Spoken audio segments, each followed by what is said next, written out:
Today's gospel, Father gave us some wonderful things to think about. There's something going on in that gospel that's very important for all of us. How we approach things in life, how we approach God, how we approach each other, how we live our lives, is all in that little gospel today. There were those who came because they were curious. They didn't care. They heard a big event. They heard something happen and they want to get in on it. Maybe I can get something out of this. They went out of curiosity. They weren't going to invest, they were going to go get. We oftentimes do that. We go to church, we go to God, not because we're going to give, but we want, and not because we're going to invest. We want to see what we can get. And if we don't get what we want, we take off. That's it. So the show was no good, let's get out of here. They were there, looking to see what happened, want to see the curiosity of Lazarus who came back from the dead, but not really loving and understanding the Lord. Is that me ringing for him? I'm sorry, that might be Boris. Excuse me. It is Boris. He's going to have to wait. He's calling me to say, where's communion? Okay, Boris, be quiet. And so that's the first thing, people coming to the Lord. The second was, there were those who were his disciples and they wanted to know what they were going to get out of it. You know, Lord, can I have this? Lord, you're going to give me this? What's going on in this for me? And then there was the sadness. Those who always are envious. Those who always don't want to see good. They want to see what they're going to get out of it. The Jewish leaders of the synagogue were worried, hey, this man is doing something and I'm going to lose. He's becoming popular and they won't listen to us anymore. We're going to lose our income. We're going to lose our life. You know, let's attack this man and say he's a monster. And then everything will be good. We'll crucify him. We'll put him in jail. He's causing trouble. We all do this. Somebody does something that's good. Well, who does she think she is? What's he doing? I knew him when he was doing it. We tear each other down. We don't build each other up. We don't say, wow, you succeeded. Thank God. Oh, look at what you're doing. This is wonderful. We say, who does he think she is? Oh, wow, you didn't do that. And the Lord, in all of that, he stays stable. In all of that, he says, look at her. She came to me and she anointed my feet with oil and her tears and wiped it with her hair. And she loved me. She saw the relationship. And he praised her. And the other said, she's spending too much money. That money could go somewhere else.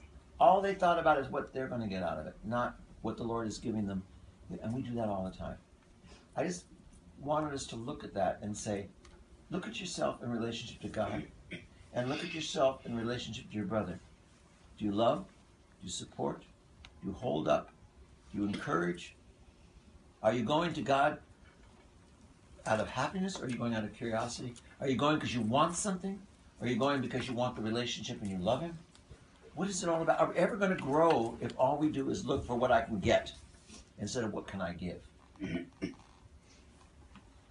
The other day we were as some of you were there, we went to the Panikhida at the monastery for Nadia, and then afterwards, the next day we had the funeral.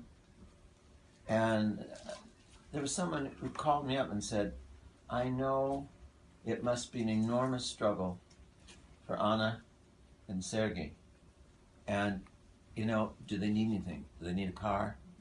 Do they need money? But I'll give it to you and you do it. And don't tell them it's from me. Just give it to them. Because this is such a hard time. And what do they need? I thought it was wonderful. Now, I don't want to be known. I just want to give it. I just want to help to make it easier. Many of us did that. There was a wonderful sense of family and community and caring. And we were all rewarded for it. Because everyone experienced the lightness and the joy and the beauty of this girl's life within our community. And it was good for all of us. And it made us all think, what is it all about? I tell you, every year, I say it every single year, someone, this is their last Pascha. And it happens. And we live like we're going to live forever. We live like we can take care of it later. You can't take care of it later. You got to take care of it. The only day you have is today. There is no tomorrow. It never comes. It's always today. It's never tomorrow. And yesterday is gone. We waste so much time on yesterday when it doesn't exist. And we put so much hope in tomorrow when we can do it all right now. You can only love now. You can only forgive now. You can only ask for forgiveness now. You can only give now. You can't do it later. So let's look at how we relate to God and how we relate to each other. And that will change us. It will change us.